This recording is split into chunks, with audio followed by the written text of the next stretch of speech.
اس نے کہا ہے کہ چونٹیاں بات کرتی ہیں ایک دوسرے کو اور یہ سب ایک دوسرے کے کانٹیکٹ میں آ کر کے ہی کام کرتی ہیں. اور قرآن کہہ رہا ہے سورہ نمل پوری چونٹیوں کی آیت سورہ ہے. اللہ تعالیٰ فرماتا حتیٰ اذا اتوا علی واد النمل قالت نملۃ یا ایھا النمل ادخلوا مساکنکم. جب سلیمان علیہ السلام اپنے لشکر کے ساتھ سے گزر رہے تھے تو ایک چونٹیوں کی وادی کے پاس آپ آئے تو اللہ فرماتا ہے چونٹیوں کی جو بڑی سردار تھی اس نے ساری چونٹیوں سے کہا یا ایھا النمل ادخلوا مساکنکم، اے چونٹیوں جلدی جلدی اندر داخل ہو جاؤ، کہیں سلیمان علیہ السلام کا لشکر تمہیں بے خبری میں روند نہ جائے. چونٹی بات کر رہی ہے اپنے تمام افسروں کو یا اپنے سپاہیوں کو، اور یہ قرآن کہہ رہا ہے. اور آج اس پر ریسرچ کرنے والے کو بہت بڑا انعام بھی دیا گیا ہے کہ چونٹیاں بات کرتی ہیں. یہ زولوجی میں آتا ہے، جانوروں پر ریسرچ کرنے والے. شہد کی مکھی پر ایک بندہ ہے جس نے ریسرچ کیا اور اس کو نوبل انعام ملا ہے، نوبل پرائز ملا ہے. اس کا نام واش ونگ اس طرح سے کچھ ہے، اس کو نوبل انعام ملا ہے. اس نے کہا یہ مکھی جو ہے جو چھتے پر آتی ہیں ان کے اندر ایک کمیونیکیشن ہوتا ہے، ان کے اندر ایک رئیس ہوتی ہے، ایک ملکہ ہوتی ہے، سردار ہوتی ہے. پہلے کے جو کتابیں ہیں شیکسپیئر کی کتابیں مشہور ہیں لٹریچر میں انگلش کے، شیکسپیئر کی کتابوں میں شہد کی مکھی کو مذکر بیان کیا گیا ہے. جیسے اس کے بہت سارے سپاہی ہوتے ہیں، ایک اس میں سردار ہوتا ہے مکھیوں میں. لیکن یہ 1975 میں 1975 میں ایک سائنسدان نے تحقیق کر کے بتایا شہد کی مکھیاں کمیونیکیشن کرتی ہیں، ایک دوسرے سے رابطہ کرتی ہیں، اور ان کو ایک ملکہ ہوتی ہے اور وہ آرڈر دیتی ہے اور اس کے آرڈر کے اعتبار سے سب جاتی ہیں. اور قرآن میں دیکھو رب تعالیٰ فرماتا ہے وَأَوْحَى رَبُّكَ إِلَى النَّحْلِ أَنِ اتَّخِذِ مِنَ الْجِبَالِ وَمِنَ الشَّجَرِ بُيُوتًا فَاسْلُكِي سُبُلَ رَبِّكِ ذُلُلًا يَخْرُجُ مِن بُطُونِهَا شَرَابٌ مُخْتَلِفٌ أَلْوَانُهُ فِيهِ شِفَاءٌ لِلنَّاسِ. اللہ فرماتا ہے تمہارے رب نے شہد کی مکھی کو یہ علم دیا ہے، اور شہد کی مکھی کا جو ورڈ یوز ہوا ہے عربی میں وہ مؤنث یوز ہوا ہے. اللہ قرآن میں فرماتا ہے مکھا نہیں مکھی. اب تک کہتے تھے کہ مکھی کا جو مذکر ہے وہ اس پہ سب چھتے پر لا کر جمع کرتے ہیں. 1975 میں زولوجی اس علم کی تحقیق کرنے والے ماہر سائنسدان نے بتایا نہیں، ساری مکھیاں اس میں سے جو رئیس ہوتی ہے وہ بھی مؤنث ہوتی ہے، اس کے جتنے افسر ہوتے ہیں وہ بھی مؤنث ہوتے ہیں. قرآن اس میں مؤنث کے صیغے استعمال کر کے فرما رہا ہے شہد کی مکھی رئیس اپنے ہم نواؤں سے کہتی ہے جاؤ پھولوں کو چوز کر کے لاؤ، وہ آرڈر دیتی ہے اور اس کے بعد وہ لا کر کے اپنے تھوک کو جمع کرتی ہیں. اب یہ بھی اس نے 1975 میں یہ بھی ایجاد کیا شہد کہاں سے نکلتا ہے، شہد کہاں سے نکلتا ہے. تو بعض لوگوں نے کہا وہ تھوک دیتی ہے منہ میں سے، اب تک تو یہی معلوم تھا تھوک دیتی ہے. کچھ لوگوں نے کہا نہیں وہ اپنے فضلات خارج کرتی ہے، جیسے پیشاب پخانہ ہوتے ہیں اس طرح سے وہ نکال دیتی ہے. 1975 میں ایک سائنسدان نے کہا نہیں، اس کی بیلی میں سے بیلی فیٹ جو ہوتا ہے پیٹ کی چربی یہاں سے نکلتا ہے. رب تعالیٰ فرما رہا ہے یخرج من بطونها، ہم شہد اس کے پیٹ کی چربی سے نکالتے ہیں. زولوجی کی یہ تحقیق 1975 میں ہوئی اور قرآن عظیم اس وقت فرما رہا ہے ہم شہد کی مکھی کے پیٹ میں سے نہایت ہی میٹھی غذا تمہارے لیے نکالتے ہیں، اس میں اللہ کی نشانیاں ہیں. اور خود مولا نے فرمایا شفاء للناس، اس میں پوری تمہارے لیے انسانوں کے لیے شفا ہے. اور اتنا ہی نہیں میرے عزیزوں، یہ ڈنک مارے تو زہر ہے لیکن اپنے شہد کے چھتے میں جا کر چھوڑ دے اپنے پیٹ کی غذا تو دنیا کی سب سے عظیم غذا ہے. ایک ہی چیز میں دو چیزیں ہیں. اور اس کے علاوہ جانوروں پر بہت سارے کہ اللہ تعالیٰ فرماتا افلا ينظرون الى الابل كيف خلقت، تم نہیں دیکھتے کہ اونٹوں کو اللہ نے کیسے پیدا کیا. تو زولوجی کے سے تعلق رکھنے والے اسٹوڈنٹ سے میں کہتا ہوں اونٹوں کی پیدائش پر تم بھی ریسرچ کرتے ہوں گے. آج تقریباً یہ کالجوں میں پڑھایا گیا ہے زولوجی کے اسٹوڈنٹس کو کہ تمام مخلوقات میں اونٹ کی تخلیق ایک سب سے الگ ہے، اس لیے کہ اس کے اندر ایسا مادہ ہے 1 مہینے تک بغیر کھائے پیے زندہ رہتا ہے، پانی جمع کر لیتا ہے اور رب تعالیٰ فرما رہا ہے سارے جانوروں میں اس کی تخلیق الگ کی گئی ہے، تم نہیں دیکھتے اونٹوں کی طرف؟ قرآن پاک میں زولوجی کا ایک پورا چیپٹر مجھے الگ کر کے آپ کو بتانا پڑے گا، بہت ساری چیزیں، پرندوں کا علم، چیونٹیوں کا علم، حتیٰ کہ اللہ تعالیٰ نے مکڑی کے متعلق بھی بیان فرمایا، مکڑی کا جالا اتخذت بیتا وان اوہن البیوت لبیت العنکبوت۔ اللہ فرما رہا ہے دنیا کے گھروں میں سب سے کمزور گھر مکڑی کا ہوتا ہے۔ آج تحقیق تقریباً 1950 یا 60 کے بیچ میں ایک سائنسدان نے کہا کہ مکڑی جانوروں میں سب سے کمزور دل والی ہوتی ہے، اس لیے کہ یہ اپنے نر کو ہی مار دیتی ہے، اور قرآن کہہ رہا ہے اتخذ وَإِنَّ أَوْهَنَ الْبُيُوتِ، بلکہ اللہ فرما رہا ہے سب سے کمزور گھر مکڑی کا ہوتا ہے اور سب سے کمزور دل بھی اس کا ہوتا ہے۔ یہ زولوجی کے چیپٹرز ہیں۔ اگر اس کے بعد اور تھوڑا سا نکلو گے تو پھر میں اگر آپ کو آگے لے جاؤں میڈیسن کے بارے میں، قرآن نے کیا کیا کہا ہے، بہت بڑا ایک طویل چیپٹر ہے میڈیسن، دوائیوں کے متعلق قرآن میں پورا علم موجود ہے۔ شہد کو ہی لے کر کے آج ریسرچ ہوئے ہیں، شہد کے اندر اللہ نے فرمایا فیہ شفاء للناس، اس میں لوگوں کے لیے شفا ہے۔ اور ورلڈ وار 2 کے ٹائم پہ، سیکنڈ ورلڈ وار کے درمیان اکثر زخمیوں کو شہد لگا کر کے صحیح کیا گیا۔ آج بھی جو جدید ترقی یافتہ کنٹریز ہیں ان کے ہاں شہد پر ریسرچ ابھی بھی چل رہا ہے، اور انہوں نے کہا ہے کہ اس میں وٹامن کے پایا جاتا ہے جو کسی دوسری چیز میں ہوتا ہی نہیں ہے۔ یہ زخموں کو بہت جلدی ختم کر دیتا ہے اور زخموں پر فنگس آنے نہیں دیتا، انفیکشن آنے نہیں دیتا۔ رب فرما رہا ہے فیہ شفاء للناس۔ میڈیسن کا تذکرہ کیا قرآن میں نہیں ملتا؟ میڈیکل کے اسٹوڈنٹس اور اگر آگے آئیں تو میں ایمبریالوجی کے متعلق بتاؤں آپ کو۔ ایمبریالوجی کیا ہے؟ یہ علم الجنین، بچے کی ولادت کے جو معاملات ہوتے ہیں اس کو ایمبریالوجی کہتے ہیں۔ ڈاکٹرز ہوں گے وہ سمجھیں گے ہماری بات کو۔ ایمبریالوجی ایک پورا کا پورا علم ہے، اور انہی کی باتوں سے میں آپ کو بتاؤں۔ ایمبریالوجی میں کہا گیا ہے کہ سب سے پہلے پانی کا ایک قطرہ مرد کے نطفے سے گا کر ماں کے رحم مادر میں جمع ہوتا ہے۔ پہلے قرآن کی آیتیں پڑھو، وَلَقَدْ خَلَقْنَا الْإِنسَانَ مِنْ سُلَالَةٍ مِنْ طِينٍ ثُمَّ جَعَلْنَا النُّطْفَةَ عَلَقَةً فَخَلَقْنَا الْعَلَقَةَ مُضْغَةً فَخَلَقْنَا الْمُضْغَةَ عِظَامًا فَكَسَوْنَا الْعِظَامَ لَحْمًا۔ اللہ تعالیٰ نے اس آیت کو، اس طرح کی آیت کو 3 یا 4 مرتبہ انسان کی تخلیق کیسے ہوئی، رب فرماتا ہے اللہ تعالیٰ نے نطفے سے تمہیں پیدا کیا، نطفے سے۔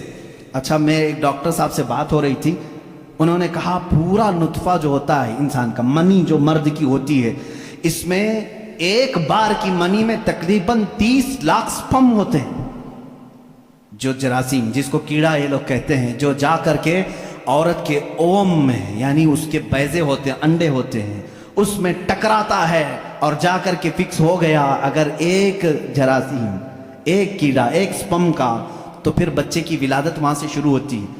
تو انہوں نے کہا کہ 30 لاکھ میں سے ایک ہی جاتا ہے، 30 لاکھ میں سے ایک ہی جاتا ہے۔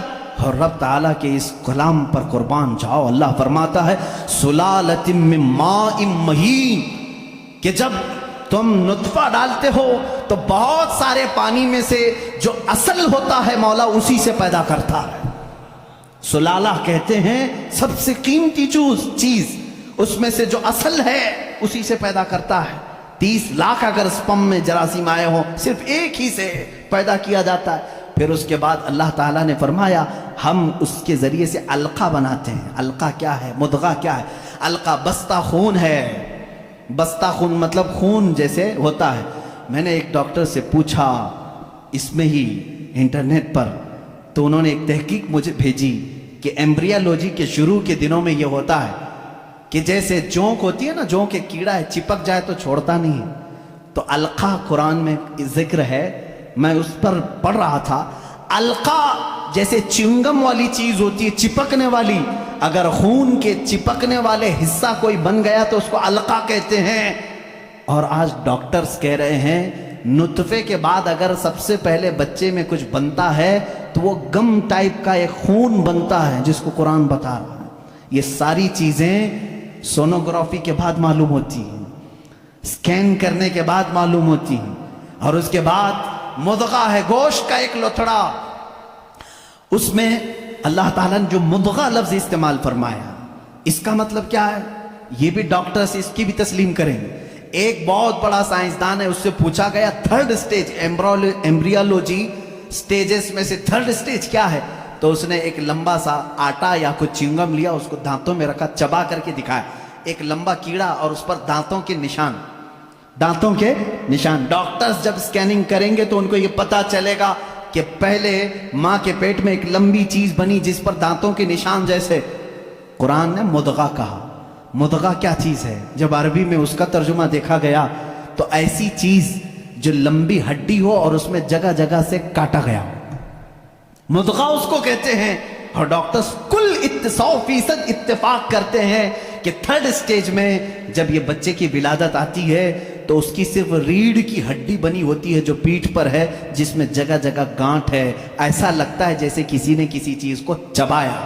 یہ قرآن میں ایمبریولوجی کا فلسفہ موجود ہے. اگر یہ سٹیجز میں بتاؤں 9 مہینے تک بولنا پڑے گا نا, بچے کی ولادت 9 مہینے بعد ہوتی ہے. ایمبریولوجی کے بہت ساری چیزیں ہیں. اور اللہ, میں آپ کو یہ بتاؤں سب سے پہلے چیز کیا بنتی ہے انسان کی, یہ بھی تحقیقات سائنس کر چکا ہے. سب سے پہلے بچے کے نطفے کے بعد علقہ, مدغہ, اور اس کے بعد اس پر چمڑی آتی ہے یا جو بھی 27 ویکس, اگر 24 ویکس ہوتے ہیں اگر پریگننسی کے, تو سب سے پہلے وہ جنین میں سننے کی چیز آتی ہے. کیا؟ سننے کی چیز. اس کے بعد اس کے اندر محسوس کرنے کی, دیکھنے والی چیز آ جاتی ہے 27 ویکس کے بعد. پھر اس کے بعد اس کی ہارٹ بیٹ بھی شروع ہوتی ہے. اب قرآن کی آیت پڑھو, اللہ فرماتا ہے وَجَعَلَ لَكُمُ السَّمْعَ وَالْأَبْصَارَ وَالْأَفْئِدَةَ قَلِيلًا مَا تَشْكُرُونَ. ہم نے تمہارے ماں کے پیٹ میں سب سے پہلے سننے کی طاقت دی, دیکھنے کی طاقت دی, پھر دھڑکنے والا دل عطا کی. اللہ اللہ, یہ ترتیب کہاں سے آئی؟ یہ اس زمانے میں قرآن نازل ہوا جہاں کوئی خوردبین نہیں تھی, کوئی مائکروسکوپ نہیں تھا, کوئی ٹیلیسکوپ نہیں تھا, کوئی سونوگرافی نہیں تھی, کوئی سکیننگ سینٹر نہیں تھا. جب قرآن یہ بتا رہا ہے وہ لوگ اس وقت ماؤں کے پیٹ میں کیسے بات جان سکتے تھے؟ ایک بہت بڑا سائنسدان ہے, اس کے سامنے ایمبریولوجی کے تذکرے کیے گئے اور قرآن کی آیتیں بتائی گئی, تو کہتا ہے شاید محمد صلی اللہ علیہ وسلم کے پاس کوئی ایسی بڑی مشین تھی جس کو وہ دیکھ کر کے سب بتائیں. ان سے کہا گیا میاں یہ 1400 سال پہلے کی ہے, تو وہ خود ہنسنے لگا. ہاں یہ تو ٹیلیسکوپ جو دیکھنے والی خوردبین ہے, مائکروسکوپ, یہ تو 16ویں صدی میں ایجاد ہوئی ہے, اور اس وقت جب ایجاد ہوئی تو بڑی بڑی چیزیں ہی خالی دیکھ سکتی تھی, چھوٹی چیزوں کو دیکھا بھی نہیں جاتا. پھر اس نے اٹھ کر کے یہ کہا پھر تو یا تو اوپر والی کوئی طاقت ان کے ساتھ ہوگی. مصطفیٰ جان رحمت تیرا کو سلام, مصطفیٰ جان رحمت تیرا کو سلام, شمع فض میں ہدایت تیرا کو سلام, شمع فض میں ہدایت لاکھوں سلام.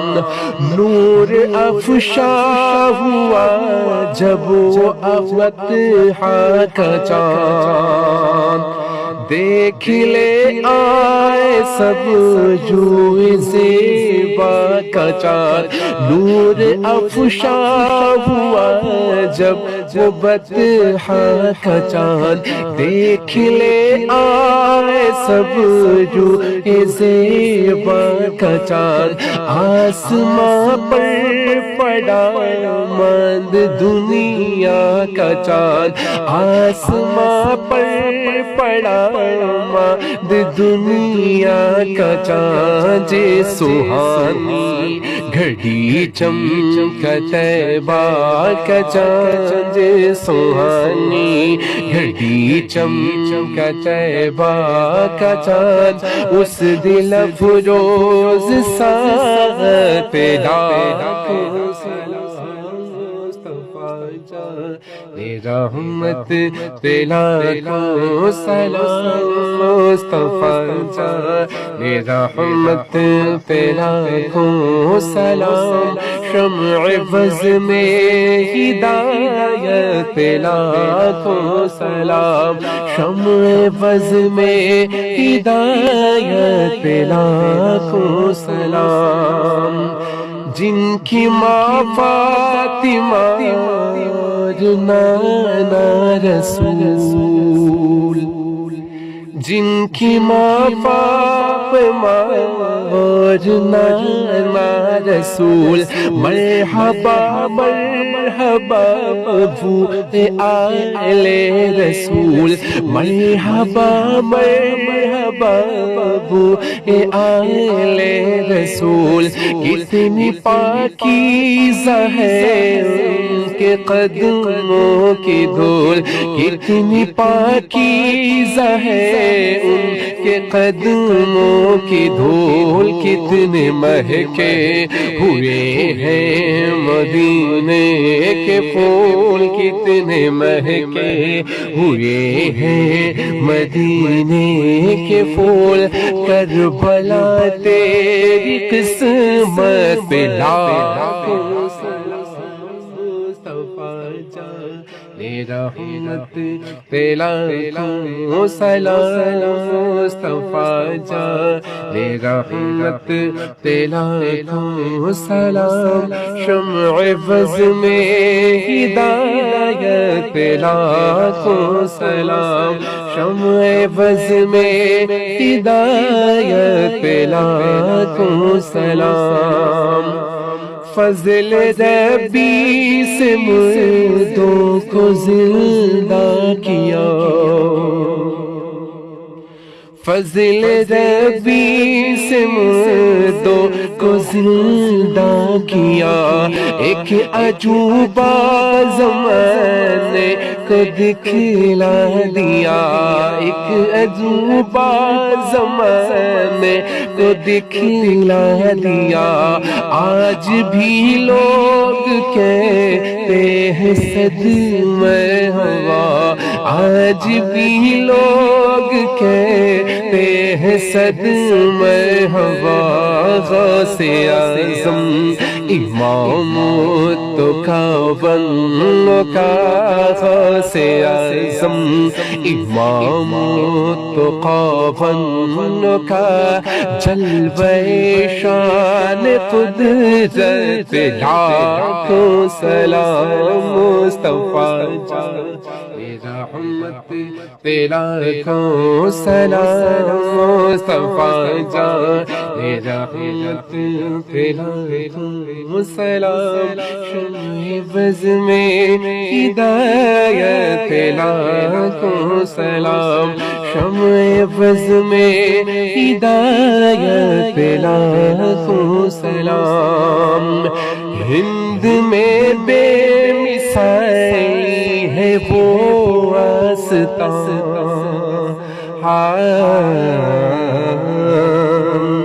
ہند میں بے مثالی ہے وہ آستاں فیض پاتا ہے جس در سے سارا جہاں ہند میں بے مثالی ہے وہ آستاں فیض پاتا ہے جس در سے سارا جہاں فیض پاتا ہے جس در سے سارا جہاں جا کے اجمیر دیکھو ہے کیسا سما خواجہ خواجگاں ہند کے بادشاہ خواجہ خواجگاں ہند کے بادشاہ خواجہ دین و ملت لاکھوں سلام مصطفیٰ جان رحمت تیلاکھوں سلام مصطفیٰ جان رحمت تیلاکھوں سلام شمع بز میں ہدایت تیلاکھوں سلام شمع بز میں ہدایت تیلاکھوں سلام جب میں پہنچوں دیار حبیب خدا جب میں پہنچوں دیار حبیب خدا ساتھ ہم سب بھی ہوں اور احمد رضا جب میں پہنچوں دیارے حبیب خدا ساتھ ہم سب بھی ہوں اور احمد رضا ساتھ ہم سب بھی ہوں اور احمد رضا تھام کر جالیا اور پڑھے برملا مجھ سے خدمت کہ قدسی کہیں ہاں رسا مجھ سے خدمت کہ قدسی کہیں ہاں رسا مصطفیٰ جان رحمت پہ لاکھوں سلام مصطفیٰ جان رحمت پہ لاکھوں سلام شمع بز میں ہدایت پہ لاکھوں سلام ہم نے جانا نہ تھا آپ کا مرتبہ ہم نے جانا نہ تھا آپ کا مرتبہ ایک ولی نے مگر ہم پہ احسان کیا ایک ولی نے مگر ہم پہ احسان کیا سرمے عشق آنکھوں میں پہنا دیا سرمے عشق آنکھوں میں پہنا دیا ڈال دی قلب میں عظمت مصطفیٰ ڈال دی قلب میں عظمت مصطفیٰ سیدی اعلی حضرت لاکھوں سلام مصطفیٰ جان رحمت پہ لاکھوں سلام مصطفیٰ جان رحمت پہ لاکھوں سلام شمع بز میں ہدایت پہ لاکھوں سلام مصطفیٰ جان رحمت پہ لاکھوں سلام مصطفیٰ جان رحمت پہ لاکھوں سلام شمع بز میں ہدایت پہ لاکھوں سلام شمع بز میں ہدایت پہ لاکھوں سلام درد دل نام لینے سے ہوتا ہے کم درد دل نام لینے سے ہوتا ہے کم اس لیے نام آقا کا لیتے ہیں ہم اس لیے نام آقا کا لیتے ہیں ہم جھوم کر لکھ رہا ہے رضا کا قلم شہریار ارم تاجدار حرم شہریار ارم تاجدار حرم نوبہار شفاعت لاکھوں سلام مصطفیٰ جان رحمت پہ لاکھوں سلام شمع بز میں ہدایت پہ لاکھوں سلام سب رسولوں میں افضل ہے آقا کی شان سب رسولوں میں افضل ہے آقا کی شان حق تعالیٰ نے ان پر اتارا قرآن حق تعالیٰ نے ان پر اتارا قرآن کھول دی سامنے پتھروں نے زبان دور و نزدیک کے سننے والے وہ کان دور و نزدیک کے سننے والے وہ کان کان لالے کرامت پہ لاکھوں سلام مصطفیٰ جان رحمت پہ لاکھوں سلام مصطفیٰ جان رحمت پہ لاکھوں سلام شمع فضل میں ہدایت پہ لاکھوں سلام شمع فضل میں ہدایت پہ لاکھوں سلام نور افشا ہوا جب وہ افتحا کا چاند دیکھ لے آئے سب جو زیبا کا چاند نور افشا ہوا جب وہ بدحا کا چاند دیکھ لے آئے سب جو زیبا کا چاند آسماں پر پڑا مند دنیا کا چاند آسماں پر پڑا مند دنیا کا چاند سہانی گھڑی چمکا طیبہ کا چاند سہانی گھڑی چمکا طیبہ کا چاند اس دل افروز ساتھ